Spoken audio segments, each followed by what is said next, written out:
Assalamualaikum warahmatullahi wabarakatuh. Selamat siang teman-teman semuanya. Kami dari grup 2 ya akan menyampaikan terkait dengan studi case yang kami lakukan untuk meningkatkan quality control dan assurance ya eh, untuk customer kami gitu ya. Yang pada saat kesempatan ini kami mengimprove workshop management system di PT Unity Traktor ya.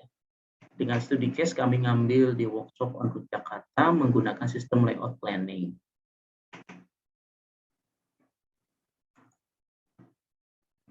Hal yang akan kami bahas dalam presentasi kali ini adalah satu introduction ya, gambaran secara umumnya, terus secara besarannya itu baik dari sisi bisnis maupun dari sisi opportunity yang kedepannya seperti apa, terus backgroundnya, terus research and question dan hasil objektif, terus scope dan limitation-nya, pembatasan kami di lingkup on-road saja, terus literatur review juga, terus ada metodologi, result and analysis, conclusion, dan reference-nya yang akan kami sampaikan di sini. Yang pertama, mungkin kalau gambaran secara besar, seperti diketahui rekan-rekan semuanya, bahwa sekarang bisnis UT itu ada 6 lini bisnis ya. Yang utama yaitu construction machinery, ya mining contracting, ya mining concession ya, mining konsesi, terus coal transport, terus construction industry dan power plant. Nah, kelima lini bisnis ini pada saat ini banyak sekali tantangannya tentunya ya. Karena memang perubahan zaman, perubahan pola bisnis, terus juga kondisi-kondisi eksternal dan internal ini yang membuat tantangan bagaimana UT ini bisa sustain ke depannya. Ya. Beberapa isu yang menjadi tantangan kita saat ini, yang pertama itu terkait dengan kebinekaan, gitu kan ya. Kebinekaan ini sebenarnya merupakan bagian dari diversity kita, gitu kan. Bagaimana HMC ini bisa merangkul semua kebinekaan yang ada di Indonesia ini menjadi satu kekuatan, gitu kan. Yang kedua itu biodiversity, yaitu bisnis, salah satu bisnis besarnya UT itu adalah di pertambangan, yang notabene pertambangan itu pasti adanya adalah di hutan, bersinggungan dengan hutan, gitu kan, bersinggungan dengan paru-paru dunia, gitu kan ya. Nah ini tentunya ada aturan-aturan pemerintah ya terkait dengan kelestarian lingkungan. Nah ini juga sebuah tantangan bagi kita, bagaimana caranya supaya apa yang dilakukan di bisnis kita tetap bisa menjaga kelestarian lingkungan dan mendukung Indonesia dengan sebaik-baiknya. Yang ketiga itu terkait dengan responsible consumption, di mana tentunya produksi dari sebuah industri itu menghasilkan sampah lah, gitu kan ya, sampah atau barang buangan yang notabene ini menjadi polusi baik di udara ataupun di tanah dan yang lain-lainnya, baik air. Nah ini juga tantangan, dan aturan ini sudah dikeluarkan oleh kementerian baik migas dan yang lain-lainnya atau perindustrian. Yang ini menjadi tantangan UT, bagaimana caranya UT bisa survive agar apa yang sudah dilakukan itu tidak merusak, gitu kan, untuk lingkungan kita. Kedua tentang safety, tentunya industri apapun, gitu kan ya, tentu tuntutannya adalah safety. Apalagi bicara masalah konstruksi ya, konstruksi, mining, contracting dan yang lain-lain, safety itu adalah hal yang paling utama. Nggak bisa kita abaikan karena menyangkut dengan keselamatan alat, keselamatan manusianya itu sendiri, keselamatan alat dan keselamatan lingkungan tentunya.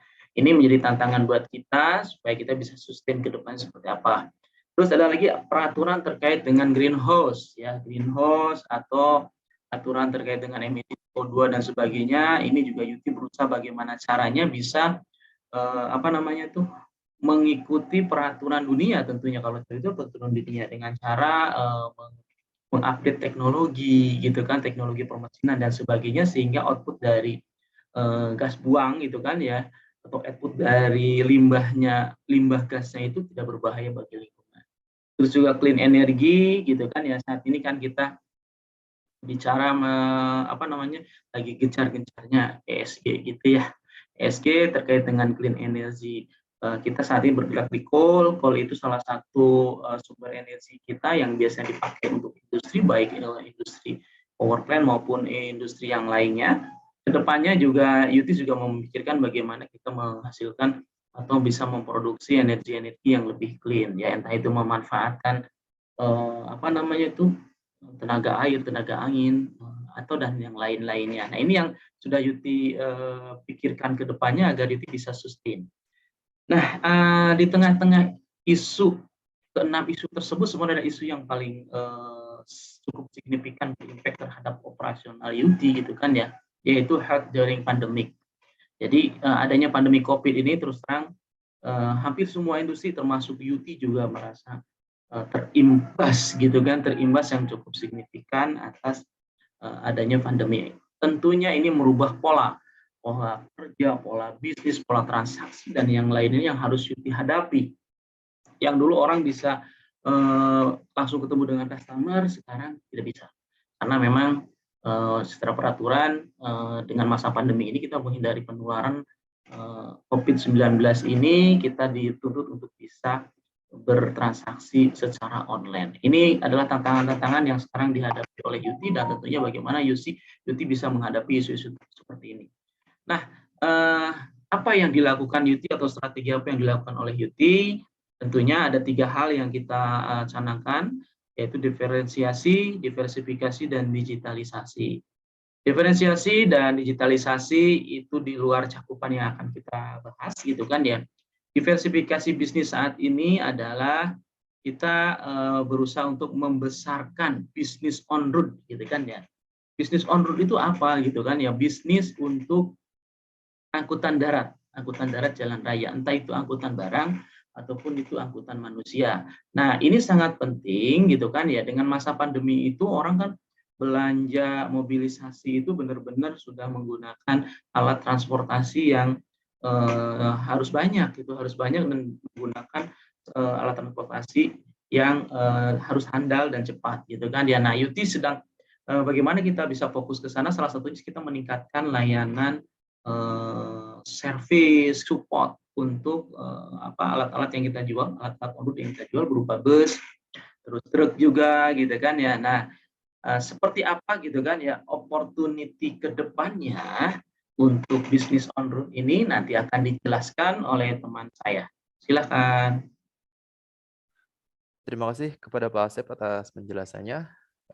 Selanjutnya akan saya lanjutkan bagaimana Yuti enlarge atau melebarkan sayap di area bisnis on road dalam proses diversifikasi.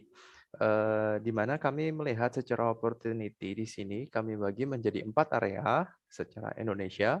Yang pertama ada area Jawa, di mana secara area Jawa dimulai dari Banten atau dari ujung Indonesia, ujung Jawa Barat hingga ke ujung Jawa Timur atau Banyuwangi.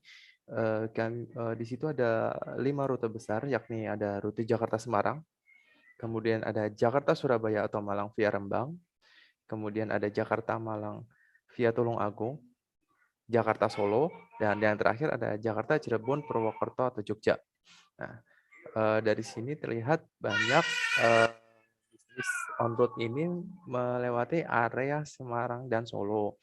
Nah, untuk itu Yuti melakukan kerjasama dengan customer juga, yakni customer Rosalia Indah dan San atau Siliwangi Antarnusa. Atas 2 PO perusahaan otobus tersebut, kami set up service partner di pool customer yang ada di Solo. Selanjutnya, kita masuk ke area 2, di mana kita memiliki area Sumatera.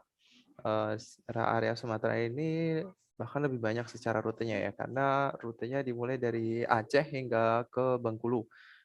Pertama itu ada Medan Aceh, ada Medan Pekanbaru, kemudian yang ketiga ada Medan Dumai, keempat Medan Jambi, kelima Bengkulu Pekanbaru, dan keenam Bengkulu Padang. Kami juga memiliki beberapa cabang on-route, yakni ada di Medan, di Pekanbaru, Jambi, Palembang, dan representatif di Bengkulu. Selanjutnya, untuk Sulawesi area atau area yang ketiga, ini ada rute dari bus on route, yakni mulai dari Makassar hingga ke Surako, di mana secara rute ini dibagi menjadi 4 rute. Yang pertama ada Makassar Tanah Toraja, kemudian rute kedua Makassar Polopo, rute ketiga Makassar Sorowako, dan rute keempat Makassar Bira Pantai Pasir Putih.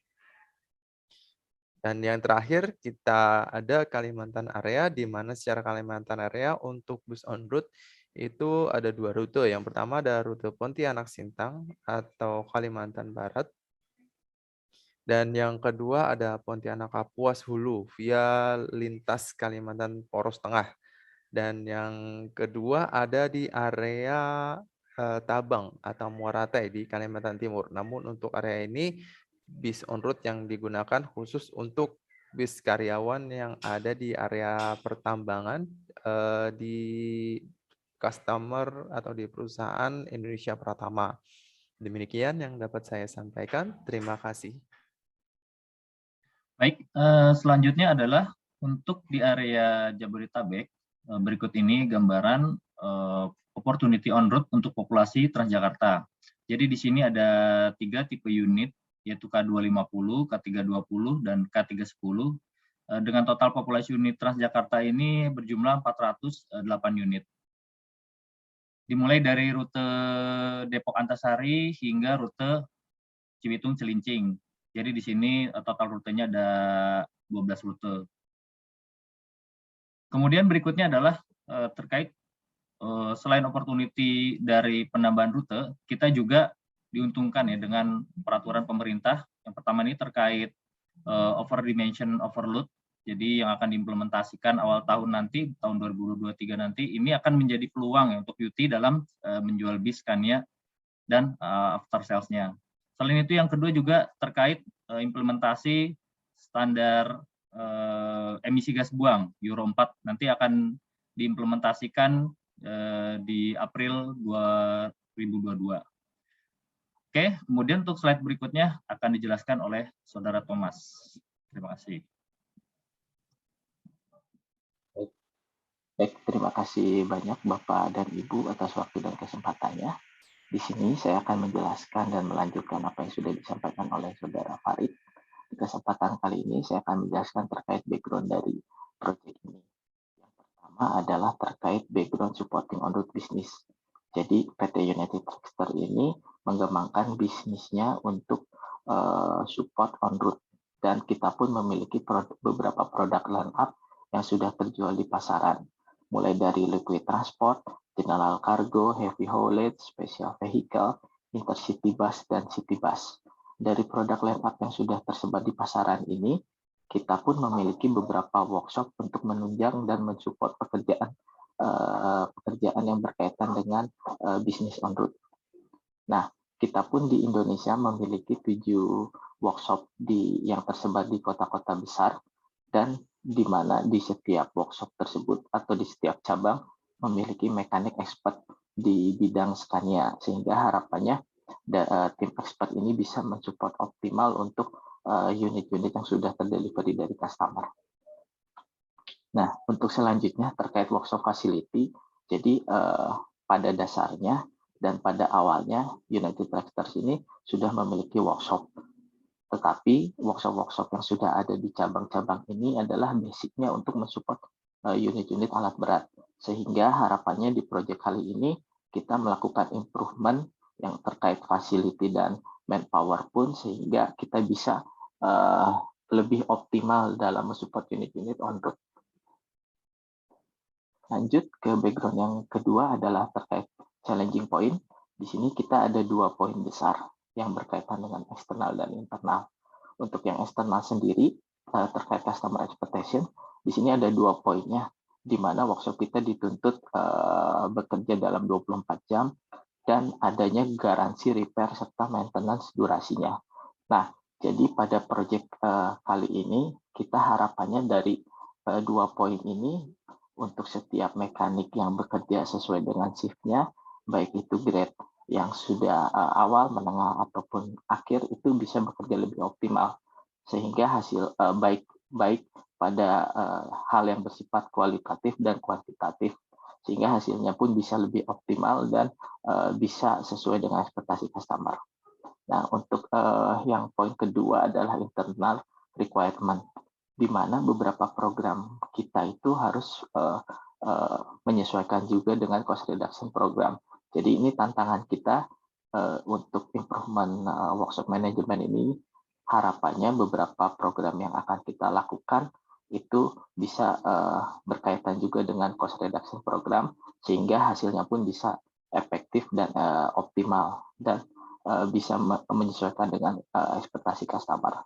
Demikian penjelasan dari saya. Untuk selanjutnya akan dijelaskan oleh Saudara Dwianto. Terima kasih.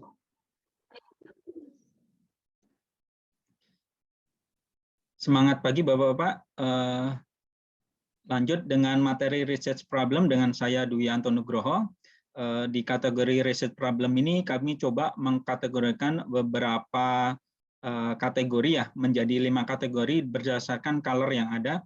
Yang pertama dari sisi yaitu manpower, yaitu berwarna ungu, terus dari sisi mesin itu berwarna biru, terus dari sisi metode itu berwarna merah, dari sisi environmental itu berwarna abu-abu, dan material dalam hal ini adalah tools berwarna hijau. Kita mulai dulu dari sisi dalam hal ini adalah manpower. Sampai sekarang adalah dari sisi jam kerja masih menggunakan standar mining. Padahal di sisi Scania on-road sendiri harus menggunakan standar dari Scania on-road ya. Terus masih ditemukan adanya komplain dari customer atas ketidakpastian durasi dari jam kerja. Hal ini sangat mengganggu sekali, terutama komplain dari customer, sehingga customer membutuhkan kepastian jam kerja agar mereka bisa melanjutkan ke next step selanjutnya. Terus dari sisi selanjutnya, dari sisi mekanik adalah sampai saat ini masih menggunakan shop manual yang ada tanpa mengadopsi dari aktual yang ada di unit seperti itu. Dari sisi mesin sendiri yang warna biru, sampai saat ini dari bodybuilder Scania kita menggunakan ada beberapa bodybuilder, contohnya seperti di Laksana, Adiputro, dan Tentrem. Dan tentunya dari bodybuilder sendiri ini ada standarisasi masing-masing, dan ini dibutuhkan standarisasi yang baku sehingga memudahkan seluruh tim supporting Scania untuk memahami dan melihat fungsi-fungsi yang ada di bodybuilder tersebut. Dari sisi metode yang warna merah, kita pelototi yang pertama adalah belum adanya standarisasi operasi, terutama di line flow workshop ya. Sampai saat ini kita bisa lihat dari sisi workshop sendiri masih mengadop 100% adalah menggunakan heavy equipment Komatsu. Jadi ini masih berjalan, dan jadi ini menjadi tantangan selanjutnya. Selanjutnya adalah tidak adanya review terkait cost dan penggunaan waktu yang hilang, terutama nanti workshop jika dialihfungsikan menjadi workshop Scania. Ini sampai saat ini belum ada review dari manajemen ya. Terus dari sisi environmental, ini tata letak yang ada saat ini full mengadop 100% dari heavy equipment Komatsu. Terus dari sisi tool sendiri juga sama, masih mengadop dari common tool yang ada di Komatsu, dan beberapa saat ini Yuti sudah invest terutama di special tool untuk supporting the Scania. Dari gambar di kanan bisa dilihat bahwa ini adalah contoh real yang ada di Jakarta, workshop Jakarta, terutama di beberapa rambu-rambu, dan operational flow-nya ini masih belum lengkap, dan juga peletakan dari tool-nya sendiri masih belum sempurna ya, belum standar. Dari semuanya yang ada ini sehingga kami tangkap sehingga dibutuhkan standarisasi. Harapannya dengan standarisasi yang dibutuhkan akan mempermudahkan selanjutnya adalah untuk supporting ke customer. Makanya ini menjadi penting untuk selanjutnya agar bisa diimprove di workshop management system di United Tractors. Demikian dari saya.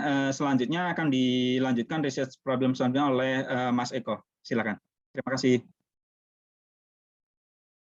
Terima kasih. Saat ini saya akan menyampaikan materi ketiga, yaitu ARS problem. Ya, ini untuk problem saat ini belum ada evaluasi untuk efektivitas dari workshop yang akan digunakan sebagai dasar untuk improve. Selanjutnya untuk yang kedua yaitu data problem. Ya, ini untuk mengevaluasi efektivitas dari workshop layout. Selanjutnya untuk important question untuk improve. Ini apakah workshop layout saat ini cukup efektif untuk mendukung bisnis on road. Selanjutnya untuk research objektif. Yang pertama untuk menginvestigasi model tidak hanya layout tetapi cost dan efektivitas ya dari sisi waktu dan cost yang ditimbulkan. Yang kedua ini solusi untuk improve atau untuk meningkatkan productivity. Ya, selanjutnya akan disampaikan oleh Pak Reza. Silakan Pak Reza.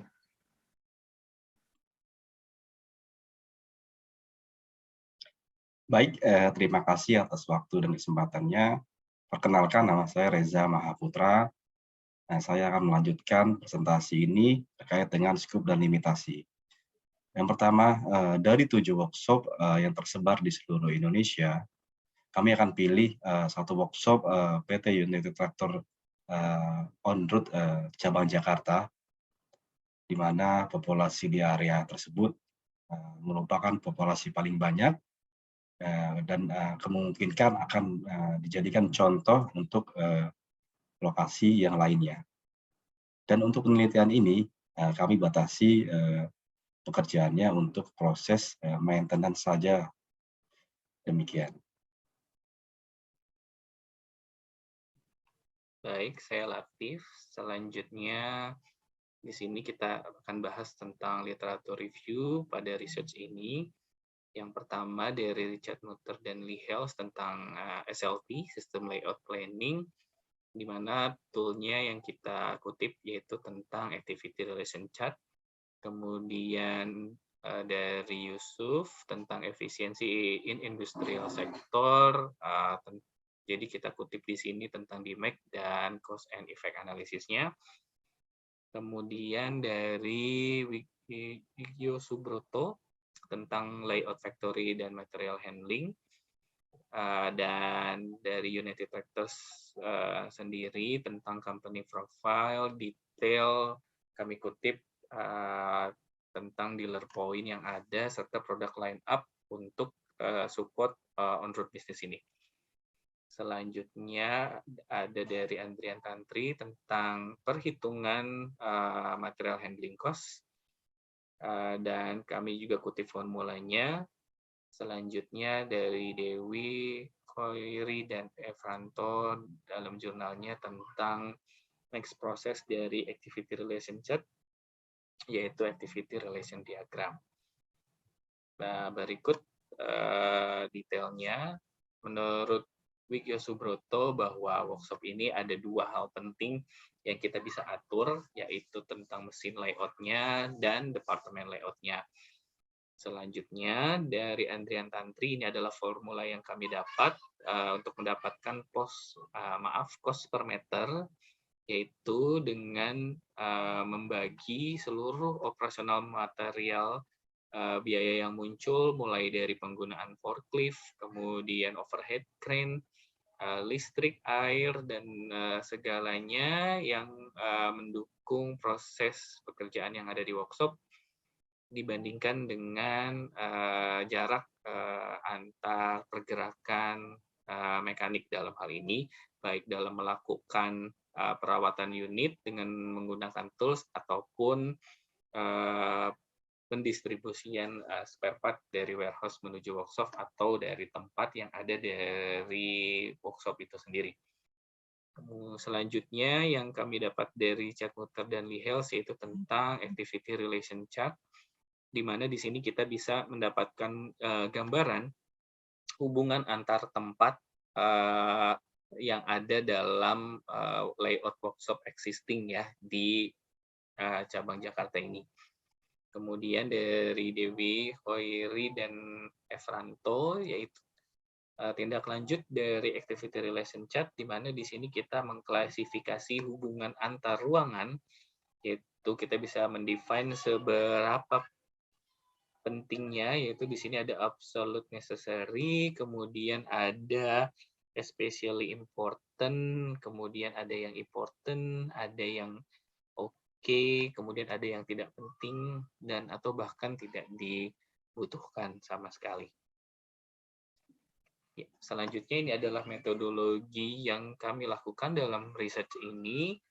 Yang pertama yaitu data collection, di mana data yang kami himpun itu kami dapat dari internal data perusahaan, seperti tadi produk line up, kemudian titik-titik poin, kemudian strategi yang dilakukan oleh perusahaan.